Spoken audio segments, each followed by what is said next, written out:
Hello everyone, welcome to Nandi Telugu blogs. ఎలా ఉన్నారు అందరూ? నేనైతే చాలా బాగున్నాను.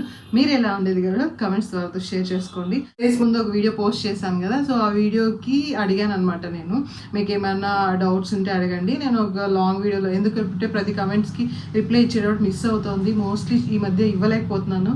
దానికి రీజన్ మీకు కూడా తెలుసు. కన్సీవ్ అయినప్పటి నుంచి కొంచెం టైం మేనేజ్మెంట్ అనేది కొంచెం యూట్యూబ్ మీద ఎక్కువ ఫోకస్ చేయలేకపోతున్నాను. వీడియోస్ పోస్ట్ చేస్తున్నాను కానీ కమెంట్స్ రిప్లై ఇవ్వడానికి మాత్రం నాకు కొంచెం డిలే అవుతుంది. ముందులాగా ఇవ్వలేకపోతున్నాను.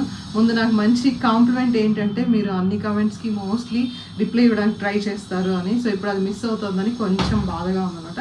సో అందుకే నేను వీడియోలో అడిగాను. సో ఒక్కొక్క కమెంట్ అయితే చూద్దాం. ఎక్కువ అంటే కమెంట్ ఎక్కువగా వస్తుండేది ఏంటంటే మీరు ఇప్పుడు ఎన్నో మంత్ అనేసి అడుగుతున్నారనమాట. సో ఇప్పుడు ప్రెజెంట్ అయితే నాది 6th మంత్ ఎండింగ్. ఆల్మోస్ట్ ఇంకొక 4-5 డేస్లో వచ్చేసి 6th మంత్ ఫినిష్ అయిపోయి 7th మంత్లోకి అయితే ఎంటర్ అవుతాను అనమాట. సో ఇది క్లియర్ అయిపోయింది అనుకుంటాను. సో మళ్ళీ ఎవరు అంటే మళ్ళీ మీరు అడిగి నేను రిప్లై ఇవ్వకపోతే నేను రిప్లై ఇవ్వలేదు అనుకుంటారు. సో అందుకే క్లియర్గా చెప్పేస్తున్నా. ఇంకొక 4-5 డేస్లో. ఎందుకు కరెక్ట్గా నాకు డేట్ తెలియదు అంటే నాది ఇర్రెగ్యులర్ పీరియడ్స్ కదా, సో అందుకే నాకు కరెక్ట్గా డేట్ తెలియట్లేదు. సో 1 వీక్లో అయితే 6th మంత్ కంప్లీట్ అయిపోతుంది నాకు స్కానింగ్లో ఇచ్చిన ప్రకారం అనమాట. సో నేను అలా క్యాలిక్యులేట్ చేసుకున్నాను. నెక్స్ట్ ఇంకో కమెంట్ ఏమొచ్చిందంటే అక్క నాకు ఇప్పుడు 5th మంత్ కానీ నాకు స్టమక్ అంత ఎక్కువగా కనిపించట్లేదు. అది ప్రెగ్నెన్సీ బెల్లి అంత కనిపించట్లేదు. ఇంట్లో వాళ్ళు వచ్చి ఎక్కువ టెన్షన్ పడుతున్నారు, నన్ను ఎక్కువ టెన్షన్ చేస్తున్నారు. డాక్టర్ దగ్గర చెక్ చేసుకుంటే మాత్రం అంతా ఓకే, బేబీ గ్రోత్ బాగుంది అనేసి అంటారు. సో టమ్మీ ఒక్కొక్కరికి ఒక్కొక్క లాగా ఉంటుందండి. ఇది నాకు 3rd ప్రెగ్నెన్సీ. ఆల్రెడీ నాకు వచ్చి కొంచెం సీసెక్షన్ అయ్యి నేను ఇంకా వర్కౌట్స్ చేస్తూ ఉన్నాను. నాకు ఆల్రెడీ కొంచెం టమ్మీ ఉంది, అది కనిపించలేదు. దాంట్లో ప్రెగ్నెన్సీ వచ్చేందుకు కొంచెం ఎక్కువ కనిపిస్తూ ఉంటుంది. ఒక్కొక్కరికి ఒకలాగా ఉంటుంది. కొందరికి ఫాస్ట్గా వచ్చి కొంచెం టమ్మీ కనిపిస్తుంటుంది. కొందరికి 9th మంత్లో కూడా స్టమక్ వచ్చి చాలా చిన్నగా ఉంటుంది అనమాట. సో అది మనకి బేబీ గ్రోత్ బాగున్నంత వరకు మనం వచ్చి ప్రెగ్నెన్సీ బెల్లి ఎక్కువ కనిపించాలి అనేసి స్టమక్ ఎక్కువ కనిపించాలి అలా అనుకోవద్దండి. యాక్చువల్లీ లైట్గా ఉంటేనే ఫ్రీగా నడవడానికి బాగుంటుంది. నాకు ఇప్పుడు కొంచెం ఇబ్బందిగా ఉందన్నమాట. అంటే పడుకున్నప్పుడు అప్పుడే ఇంకా స్ట్రైట్గా పడుకోలేము, సైడ్కే పడుకోవాలి. మోస్ట్లీ లెఫ్ట్ సైడ్కే ప్రిఫర్ చేస్తూ ఉంటాను అనమాట. దాని గురించి ఇంకా క్లియర్గా వీడియోస్ పెడతాను. ఎక్కువ వచ్చిన కమెంట్స్లో మళ్ళీ లైక్ చేస్తున్నారు కదా, సో అదనమాట. Are you working? If yes, where are you working? How you are managing everything? నేను వచ్చి నా ప్రెగ్నెన్సీ కన్ఫర్మ్ అయినాక 2nd మంత్లో అనుకుంటాను నేను బ్రేక్ తీసేసుకున్నాను. నేను వర్క్ ఫ్రమ్ హోమ్ చేస్తానంటే మేము ఉండే ప్రాజెక్ట్ వచ్చి వర్క్ ఫ్రమ్ హోమ్ చేసే కావదు. వీక్లీ అంటే అది ఏమంటే వీక్లీ 2 days అన్నా ఖచ్చితంగా వెళ్ళాలన్నమాట. నాకు సిమ్టమ్స్ చాలా దారుణంగా ఉంటాయి 2nd మంత్లో 3rd మంత్లో. సీరియస్లీ నేను ఒక చిన్న స్మెల్ని కూడా తీసుకోలేను అనమాట. మేము మామూలుగా పిల్లలతో పార్క్కి వెళ్తాం కదా, ఆ పార్క్కి వెళ్ళినా కూడా అక్కడ పార్క్లో కూడా ఒక్కొక్కరు పర్ఫ్యూమ్ స్మెల్, ఒక్కొక్కరి అంటే వాళ్ళ బాడీ స్మెల్ కూడా నాకు తెలుస్తుంది. వాళ్ళ డ్రెస్ స్మెల్ అంత సెన్సిటివ్గా ఉంటుంది నాకు. ఇంకా ఆఫీస్కి వెళ్తే క్యాంటీన్లో కానీ ఆఫీస్లో ఏసీ వల్ల కానీ అందరూ ఇంకా పర్ఫ్యూమ్స్ యూస్ చేస్తారు. అవన్నీ వచ్చిన వాళ్ళు అసలు అవ్వట్లేదు. ఇంకా నేను వచ్చి బ్రేక్ తీసేసుకున్నాను అనమాట. బ్రేక్ తీసుకొని ఇంకా వేరే ప్రాజెక్ట్కి ఏమైనా చూద్దాం అనుకున్నాను. కానీ నాకేమో బ్రేక్ తీసుకొని ఫస్ట్ వచ్చి కొంచెం అన్నీ సెటిల్ చేసుకొని మళ్ళీ చూద్దాము అనేసి అనుకున్నాను అనమాట. నేను అంటే మీరు ఇంకొక కమెంట్ ఏమొచ్చిందంటే ఇంకా ఇంతకుముందు వర్క్ చేసేవాళ్ళ. వర్క్ చేసేదాన్ని ఆల్మోస్ట్ వచ్చి సీరియస్కి 1 year వచ్చేంత వరకు అనుకుంటా. సీరియస్కి కూడా ప్రతిసారి మనకి ప్రెగ్నెన్సీ టైంలో డెలివరీ అయినాక ఒక 6 months మెటర్నిటీ లీవ్ ఉంటుంది. సో అవి నేను బాగా యూజ్ చేసుకున్నాను, 2 పిల్లలకి బాగా యూజ్ చేసుకున్నాను. తర్వాత ఒక 6-7 months అనుకుంటా వర్క్ చేశాను. మీకు వీడియోలో కూడా పెట్టాను అనమాట నేను ఇప్పుడైతే బ్రేక్ తీసుకుంటున్నానని. మళ్ళీ జాయిన్ అయ్యాను. జాయిన్ అయిన తర్వాత మళ్ళీ కన్సీవ్ అయిన తర్వాత నేను ఇంకా బ్రేక్ తీసేసుకున్నాను అనమాట. మళ్ళీ ఎప్పుడు జాయిన్ అవుతాను నాకు తెలీదు. నా మెయిన్ ఫోకస్ అంతా ఇప్పుడు వచ్చేసి ప్రెగ్నెన్సీ, నెక్స్ట్ కిడ్స్, హౌస్, ఇవన్నీ నాకు టైం కరెక్ట్గా ఉంది. నా ఫస్ట్ ప్రెగ్నెన్సీ, 2nd ప్రెగ్నెన్సీ వచ్చి రెండింటికి నేను ఆఫీస్కే వెళ్ళలేదు అసలు. ఓన్లీ ల్యాప్టాప్ కలెక్ట్ చేసుకోవడానికి ఇలాంటి టైంలో వెళ్తాను. లేదా ఏదైనా ఇష్యూ వస్తుంది కదా మనం రీప్లేస్ చేసుకోవడానికి, సో అలాంటి టైంలో మాత్రం వెళ్ళి వచ్చేసేదాన్ని అంతే అనమాట. ఎందుకంటే 2 ప్రెగ్నెన్సీలు కరోనా టైంలోనే. First pregnancy full strict corona టైంలో. 2nd వచ్చేసి ఆఫీస్కి కూడా పిలిచేవాళ్ళు కాదు, కంప్లీట్ వర్క్ ఫ్రమ్ హోమే ఉన్నింది అనమాట. సో నాకు నాకు అలా 2 బ్యాలెన్స్ అయిపోయింది. నాకు చాలా అది ఫ్రీగా ఉంది. ఇప్పుడు వెళ్ళాలంటే ఏదో డిఫరెంట్గా ఉందన్నమాట. అంటే ఆల్రెడీ వెళ్ళింటే కొంచెం బాగుంటుంది, ఇప్పుడు వెళ్ళేకి నాకు చాలా ఇబ్బందిగా ఉంది, అన్కంఫర్టబుల్గా ఉంది. సో నేను అందుకే బ్రేక్ తీసేసుకున్నాను. నెక్స్ట్ చాలా కామెంట్స్ వచ్చి అంటే ఆల్మోస్ట్ సిమిలర్ అనమాట. మీ మమ్మీ వాళ్ళ గురించి చెప్పండి, మీ పేరెంట్స్ పిక్ ఫోటో షేర్ చేయండి. నెక్స్ట్ ఎందుకు మీరు వాళ్ళ గురించి మాట్లాడలేదు. నేను యాక్చువల్లీ ఒక లాంగ్ వీడియో, చాలా క్లియర్గా ఒక లాంగ్ వీడియో చెప్పాను. నేను ఇంకా దానికంటే ఇంకా ఎక్కువ దాని గురించి మాట్లాడదలుచుకోలేదు. సో అందుకే చెప్తున్నాను, అంటే కొత్తగా కమెంట్స్ పెట్టిన వాళ్ళకి. సో ఆల్రెడీ నేను లాంగ్ వీడియో, కొన్ని ఇష్యూస్ వల్ల డిస్టెన్స్లో ఉన్నాం అంతే. వాళ్ళు హ్యాపీగా ఉండొచ్చు, నేను ఇక్కడ హ్యాపీగా ఉన్నాను. సో అంతే, దానికి మించి నేను ఇంకా ఎక్కువ ఏం మాట్లాడలేను. ఇంకా చాలా కమెంట్స్ వచ్చి క్వశ్చన్స్ అడగమంటే మేము అర్థం చేసుకోగలుగుతాము, మీరు మంచిగా రెస్ట్ తీసుకోండి అనేసి కోసం అలాంటి కమెంట్స్ చూసినప్పుడు చాలా హ్యాపీ అనిపిస్తుంది అనమాట. డోంట్ ఫీల్, ఇది వచ్చి Lakshmi Ravindra, don't feel, we understand your situation, take care and health జాగ్రత్త. థ్యాంక్ యూ సో మచ్ అండి. ఇంకా వాయిస్ చేంజ్ అయింది ఎందుకు అక్క? యాక్చువల్లీ నాది ప్రెగ్నెన్సీ టైంలో వాయిస్ చాలా చేంజ్ అవుతుంది, చూడాలి. ఇంకా కొందరు మీకు కుకింగ్ స్టైల్ సూపర్ అక్క. ఓకే, బెంగళూరులో ఎక్కడ ఉంటారు? ఆల్రెడీ చెప్పాను, మేము హెచ్ఎస్ఆర్ లేఅవుట్లో ఉంటామని. హెచ్ఎస్ఆర్ లేఅవుట్లో ఎక్కడ ఉంటారంటే మీరు ఇంకా డైరెక్ట్గా ఇంటి అడ్రస్ అడుగుతున్నారు. సో అది వచ్చి చాలా పర్సనల్ క్వశ్చన్, దాన్ని వచ్చి అలా షేర్ చేయలేము. I hope you understand. Next వచ్చి ఒక కమెంట్కి చాలా ఎక్కువ లైక్స్ వచ్చాయి. ఇప్పుడున్న జనరేషన్లో ఇద్దరిని పెంచడం, 2 kidsని పెంచడం కష్టం, టూ మచ్ ఎక్స్పెన్సెస్, కరెక్ట్? ఎలా ముగ్గురిని ప్లాన్ చేశారు? మీ way of thinking, explain it on this generation, how much children need. అది వచ్చి అది ఇండివిజువల్ చాయిస్ అండి. కొందరు ఒక కిడ్ కావాలనుకుంటారు, కొందరు 2 kids కావాలనుకుంటారు, కొందరు బేబీ బాయ్ కావాలని 4-5 kidsని కంటూ ఉంటారు, కొందరు కిడ్సే వద్దనుకుంటారు. సో అది ఇండివిజువల్ చాయిస్. సో నేను వేరే వాళ్ళకి ఎంతమంది పిల్లలు ఉండాలి అని నేను వచ్చి నేనే కాదు, ఎవరికి డిసైడ్ చేయకూడదు. అది కంప్లీట్గా కపుల్ డెసిషన్ అనమాట. మాది మ్యారేజ్కి ముందే మేము వచ్చి డిసైడ్ అయిపోయాం, మాకు 3 kids కావాలి అనేసి. సో అంతే, అది ఇండివిజువల్ క్వశ్చన్ అండి, వాళ్ళ ఒపీనియన్. ఎవరికి ఎన్ని పిల్లలు కావాలనేది కపులే డిసైడ్ చేసుకోవాలి. సో దానికి ఆన్సర్ అంత మటుకే చెప్పగలను. ఇంకొక కమెంట్ ఏంటంటే, అంటే మీరు 3 kidsకి ప్లాన్ చేశారు కదా, మీరు ఎంత ఎర్న్ చేస్తున్నారు, నెక్స్ట్ మీకు ఏమైనా ప్రాపర్టీస్ ఉన్నాయా అనేసి అడుగుతున్నారు. సో ప్రాపర్టీస్ని, ఎర్నింగ్ని బేస్ చేసుకొని అయితే మేము ప్లాన్ చేయలేదు. మేము డిసైడ్ అయినప్పుడు, మా మ్యారేజ్ స్టార్టింగ్లోనే మేము డిసైడ్ అయ్యాం 3 kids ఉన్నాయని.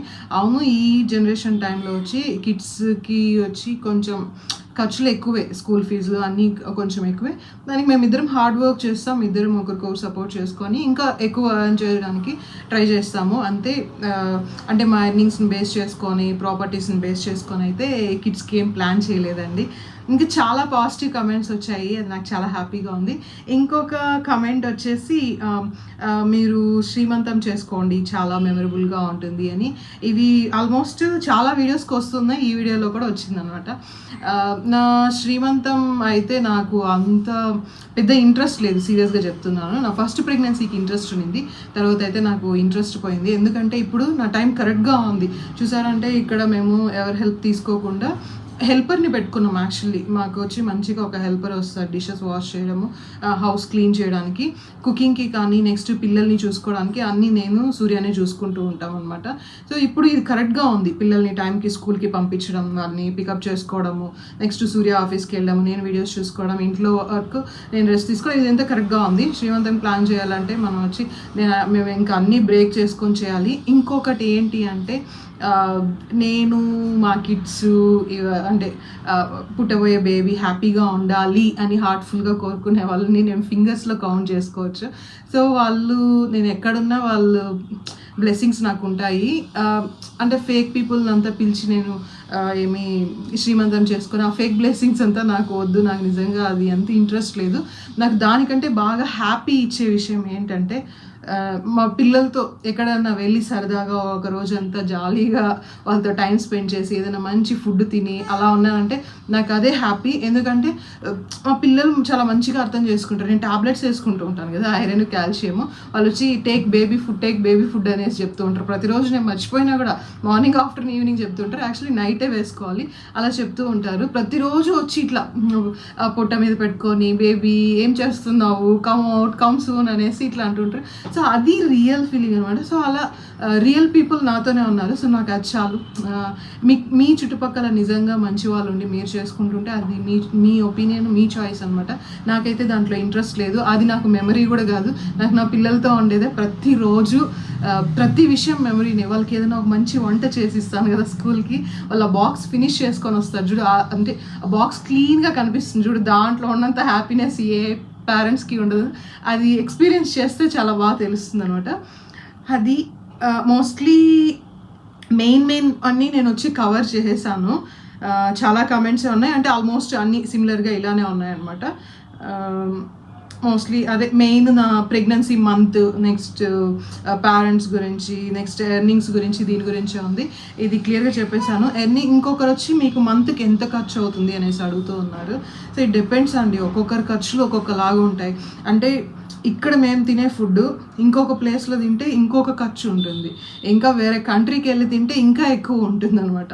సో చెప్తూ ఉన్నాను, అంటే ఇక్కడ ఏదైనా ఒక ఫ్రూట్స్, బెంగళూరులో వచ్చి ఫ్రూట్స్ చాలా కాస్ట్ ఉంటుంది. మేము వచ్చి ఊరి నుంచి వచ్చేటప్పుడు పర్టికులర్గా కొన్ని ఫ్రూట్స్ వచ్చి మనకి దొరికేది, బాగా ఈజీగా దొరికేది. అక్కడి నుంచి తెచ్చుకునేటప్పుడు మాకు 500లో అయిపోతుంది. అదే ఫ్రూట్స్ ఈడ తీసుకోవాలంటే 2000, 3000 అవుతుంది. సో మనం ఉండే ప్లేస్ని బట్టి మనకు ఖర్చులు ఉంటాయి. సో అది ఎగ్జాక్ట్ డిజిట్ అయితే నేను చెప్పలేను. ఫ్యూచర్లో ఏమైనా చెప్పడానికి ట్రై చేస్తాను. కానీ మేము ఏమేమి ఫ్రూట్స్ పర్ వీక్కి ఇలా నేను ప్లాన్ చేసుకునేది కావాలంటే మీకు వీడియో పోస్ట్ చేస్తాను. ఇంకొక క్వశ్చన్ ఏంటంటే, ఐ థింక్ వాళ్ళకి తెలియదు అనుకుంటా నేను ప్రెగ్నెంట్గా ఉండేది. మీరు డైట్ వీడియోస్ ఎందుకు చేయట్లేదు, మళ్ళీ స్టార్ట్ చేయండి అనేసి అడిగారు. డైట్ వీడియోస్ అయితే నేను ఇప్పుడు చేయలేను, ఎందుకంటే నేను ప్రెగ్నెంట్గా ఉన్నాను కాబట్టి ఈ టైంలో నేను ఏం చేయలేదు. ఇంకొకటి, మీరు కల్ట్లో మెంబర్ కదా, ఇది నాకు ఇన్స్టాగ్రామ్లో వచ్చిందండి. మీరు కల్ట్లో మెంబర్ కదా, మీరు ఇప్పుడు ఎలా చేస్తున్నారని. యాక్చువల్లీ నా ప్రెగ్నెన్సీ కన్ఫర్మ్ అయిన వెంటనే నేను కల్ట్ స్టాప్ చేశాను. మా కల్ట్లో ట్రైనర్ కూడా వచ్చి లేదు పర్లేదు సింపుల్గా వచ్చి చేయొచ్చు అన్నారు. నాకు రిస్క్ తీసుకోదలుచుకోలేదు. నా డాక్టర్ కూడా ఏం చెప్పారంటే, మీరు చాలా నార్మల్గా ఉండొచ్చు, స్టమక్ మీద ప్రెషర్ పడే వర్కౌట్స్ కాకుండా నార్మల్గా ఎక్సర్సైజ్ చేయొచ్చు, వాకింగ్ చేయొచ్చు, స్టెప్స్ ఎక్కచ్చు, దిగచ్చు, కింద కూర్చోవచ్చు, లేయచ్చు, మీరు నార్మల్గా ఉండొచ్చు, మీ లైఫ్లో ఎలా ఉన్నారో అలా అని చెప్పారు. సో నేను వచ్చి ఎక్కువ రిస్క్ తీసుకోలేదు. కొందరు ప్రెగ్నెంట్ లేడీస్ నిజంగానే వర్కౌట్స్ చేస్తారనమాట. నేను అంత రిస్క్ తీసుకోలేదు. నేను ఇంకా వచ్చి డెలివరీ టైం దగ్గర వచ్చేటప్పుడు 2-3 months ముందు నేను వచ్చి కొన్ని వర్కౌట్స్ చేస్తాను. అవి ఆల్రెడీ నేను నా ఫస్ట్ ప్రెగ్నెన్సీకి, సెకండ్ ప్రెగ్నెన్సీకి ఏమేమి వర్కౌట్స్ చేస్తాను అనేసి ఆల్రెడీ పోస్ట్ చేశాను. నా ఫస్ట్ ప్రెగ్నెన్సీ కంటే నాకు సెకండ్ ప్రెగ్నెన్సీ టైంలో నాకు వర్కౌట్స్ చాలా హెల్ప్ అయ్యాయి. నేను ఆ వర్కౌట్స్ ఎందుకు చేస్తున్నా అంటే నార్మల్ డెలివరీ కోసం చేస్తున్నాను అనమాట. నార్మల్ డెలివరీ కోసం చేస్తున్నా కూడా నా సెకండ్ ప్రెగ్నెన్సీకి వచ్చి నార్మల్ డెలివరీ అవ్వలేదు, అది మీకు అందరికీ తెలుసు. ఎమర్జెన్సీ C-section అయిందనమాట. అంటే బేబీ కడుపులో మోషన్ పాస్ చేయడం వల్ల ఇంకా ఇమీడియట్గా వచ్చి చేయాలని. కానీ మంచిగా డైలేట్ అయింది, నాకు చాలా హ్యాపీ అయింది. కానీ మనం ఎప్పుడు కానీ వర్కౌట్స్ మంచిగా చేసి మనం బాగా అంటే యాక్టివ్గా ఉన్నాం అనుకోండి, C-section అయినా నార్మల్ డెలివరీ అయినా రికవర్ అవడానికి చాలా బాగా హెల్ప్ అవుతుంది. సో నాకు వర్కౌట్స్ నార్మల్ డెలివరీకి అదే బేబీ మదర్ ఇద్దరు కోఆపరేట్ చేయాలి. ఆ టైంలో బేబీ కోఆపరేట్ చేయలేదు, నేను కోఆపరేట్ చేసిన. కానీ మనకి ఆఫ్టర్ డెలివరీ వచ్చి మంచిగా రికవర్ అవడానికి హెల్ప్ అవుతుంది. అది వచ్చి నాకు నిజంగా నచ్చింది. నేను మంచిగా అది అంటే ఫేస్ చేశాను కూడా అనమాట. ఇంకొక కమెంట్ ఏంటంటే, మీకు పీసీఓడి ఉంది కదా, థర్డ్ ప్రెగ్నెన్సీ న్యాచురలా మెడిసినా? నేను మెడిసిన్ వచ్చి ఫస్ట్ యూజ్ చేశానండి. అది కూడా ప్రెగ్నెన్సీ కోసం కాదు, పీరియడ్స్ రావడానికి. నేను ఏ ట్రీట్మెంటు ప్రెగ్నెన్సీ కోసం తీసుకోలేదు. తీసుకోవాలని అనుకున్నాను ఆ టైంలో వచ్చేసి, అంటే డాక్టర్ వచ్చి ఇలా ట్రీట్మెంట్ తీసుకుంటే మీకు ప్రెగ్నెన్సీ వస్తుందంటే నేను ఆల్మోస్ట్ తీసుకోవడానికి రెడీ అయిపోయాను. కానీ సూర్య చెప్పారు, ఇది నీ లైఫ్ స్టైల్ చేంజ్ చేసుకుంటే వచ్చి సాల్వ్ అయిపోతుంది, మనం ట్రై చేద్దాం, 6 months నువ్వు టైం తీసుకొని మనం అవుట్ సైడ్ ఫుడ్ అంతా స్టాప్ చేసేద్దాము, కొంచెం హెల్తీ లైఫ్ స్టైల్, టైంకి నిద్రపోవడం, టైంకి తినడం, ఇలా స్టార్ట్ చేసి చూద్దాము, అప్పటికే అవ్వకపోతే మనము మెడికేషన్కి వెళ్దాము అనేసి చెప్పారనమాట. కానీ ట్రస్ట్ మీ కరెక్ట్గా 3 monthsలో వచ్చి నేను చాలా స్ట్రిక్ట్గా వర్కౌట్ చేశాను. 2-3 monthsలోనే మీరు నా ఓల్డ్ వీడియోస్ చూస్తే తెలుస్తుంది. నేను అప్పుడు కరోనా టైం స్టార్ట్ అయిపోయింది అనమాట. నేను వర్కౌట్ చేస్తుంటే టైం చూడండి, నేను ఇంట్లోనే చేసేదాన్ని, టీవీలో పెట్టుకొని ప్రతిరోజు వీడియోస్ షూట్ చేసేదాన్ని. అప్పుడు నేను పోస్ట్ చేసిన వీడియోస్ ఏంటంటే ఎవరో ఒకరికి మోటివేషన్గా ఉంటుంది, ఎవరో ఒకరికి హెల్ప్ అవుతుంది. ఎందుకంటే మనం ఏదైనా డౌన్లో ఉన్నప్పుడు ఎవరైనా వచ్చి ఇలా చేస్తే ఈజీగా అయిపోతుందంటే మనం అలానే చేసేస్తాం. అంటే అది ఫ్యూచర్కి ఎలా మనకి మెడికేషన్ ద్వారా కిడ్స్ కూడా ఓకే, న్యాచురల్గా మనం ట్రై చేస్తే అవుతుంది అన్నప్పుడు మనము అది అవుతుందో అవ్వదో ఎందుకు టైం మనం ఎక్కువ తీసుకొని డిలే చేసేది, మెడిసిన్స్తో అయిపోతుంది కదా అనేసి ఇలా వెళ్తారు అనేది నేను ఆ వీడియోస్ పోస్ట్ చేశాను అనమాట. అవి చాలామందికి హెల్ప్ అయ్యాయి కూడా. సో నేను ఫస్ట్లో పోస్ట్ చేశాను, మీరు చూడండి చాలా స్ట్రిక్ట్గా చేశాను అనమాట. నా ఫస్ట్ ప్రెగ్నెన్సీది కూడా న్యాచురల్ ప్రెగ్నెన్సీని. సెకండ్ ప్రెగ్నెన్సీ నేను వేలూరులో ఉన్నాను అనమాట. అక్కడ వేలూరులో ఉన్నా కూడా నేను వచ్చి పర్ఫెక్ట్గా నాది ఇంటర్మీడియట్ ఫాస్టింగ్ చేసేదాన్ని. మార్నింగ్ 10కి తింటే మళ్ళీ నైట్ ఈవినింగ్ వరకే నా ఈటింగ్ పీరియడ్. 10 to 6, 11 to 6 ఇలా చేంజ్ చేసుకుంటూ ఉన్నాను అనమాట. అంతే, వర్కౌట్స్ బాగా చేసేదాన్ని. అప్పుడు కూడా నాకు న్యాచురల్ ప్రెగ్నెన్సీ కన్ఫర్మ్ అయింది. ఈసారి కూడా ఏంటంటే నేను కల్ట్లో జాయిన్ అయ్యాను మంచిగా. అంటే ఆల్రెడీ నా హెల్తీ లైఫ్ స్టైల్ స్టార్ట్ అయిపోయింది ఫస్ట్ ప్రెగ్నెన్సీ కన్ఫర్మ్ అయినప్పటి నుంచి. కొంచెం అప్ అండ్ డౌన్గా అలా ఉన్నా కూడా నా బాడీ వచ్చి సపోర్ట్ చేస్తూ ఉందన్నమాట. సో ఈసారి వచ్చి నాకే తెలియలేదు అంటే ప్రెగ్నెన్సీ కన్ఫర్మ్ అయింది. అది నాకు చాలా హ్యాపీ అనిపించింది అనమాట. అంటే ఫస్ట్ టైము 3-4 months టైం తీసుకున్నాను. 3-4 months దాంట్లో 1 month నేను సరిగ్గా వర్కౌట్ చేయలేదు, డైట్ చేయలేదు. సో మళ్ళీ 2-3 months నేను స్ట్రిక్ట్గా చేస్తుంటే అయింది. సెకండ్ టైం 2 months నేను ప్లాన్ చేసుకొని ఇలా పీరియడ్స్ రెగ్యులర్ అవ్వాలి అనేసి ఇలా ప్లాన్ చేసుకొని తీసుకున్నాను. ఈసారి అయితే ఇంకా తక్కువ, జస్ట్ 1 month టైం తీసుకున్నాను అనమాట. నాకు అది చాలా హ్యాపీ అయిన విషయము. సో ఓన్లీ పీసీఓడి ఉండేవాళ్ళు హ్యాపీగా వచ్చి మీరు హెల్తీ లైఫ్ స్టైల్ చేంజ్ చేసుకొని పీరియడ్స్ రెగ్యులర్ చేసుకొని న్యాచురల్ ప్రెగ్నెన్సీకి హ్యాపీగా ట్రై చేయొచ్చు. థైరాయిడ్ గురించి దీని గురించి నాకు తెలియదు, ఎందుకంటే అది నాకు నేంటే నా ఎక్స్పీరియన్స్ షేర్ చేసింటాను. సో నాకు అది లేదు, నాకు పీసీఓడి ఒకటే ఉన్నింది కాబట్టి ఇది లైఫ్ స్టైల్ని బేస్ చేసే ఉంటుంది. సో మనం లైఫ్ స్టైల్ చేంజ్ చేసుకున్నామంటే ఖచ్చితంగా ఉంటుంది. నేను పీసీఓడి వర్కౌట్స్ పోస్ట్ చేశాను, అది చాలా బాగా వర్క్ అవుతుందండి. ఓన్లీ డైటే కాదు, వర్కౌట్స్ కూడా ట్రై చేయండి, చాలా బాగా హెల్ప్ అవుతుంది. సో ఇంతే. ఇంకా ఏమన్నా క్వశ్చన్స్ ఉంటే అడగండి, నెక్స్ట్ వీడియోస్లో చూద్దాము. ఇంకా తొందరలో వచ్చి నేను సూర్య కూడా ఒక వీడియోస్ స్టార్ట్ చేద్దాం అనుకుంటున్నాం, చూద్దాము. టైం ఉంటే అయితే తప్పకుండా షేర్ చేస్తాను. ఐ హోప్ నేను మీ క్వశ్చన్స్ని, డౌట్స్ని మీరు అడిగిన కమెంట్స్కి రిప్లై ఇచ్చేసాను ఇక్కడ. చూద్దాము, ఇంకా నుంచి నేను అట్లీస్ట్ ఒక్కొక్క కమెంట్ని తీసుకొని షార్ట్స్లో అన్న రిప్లై ఇవ్వడానికి ఖచ్చితంగా ట్రై చేస్తాను. వీడియో నచ్చితే లైక్ అండ్ సబ్స్క్రైబ్. మళ్ళీ ఇంకొక మంచి వీడియోతో కలుద్దాం. Till then take care, bye.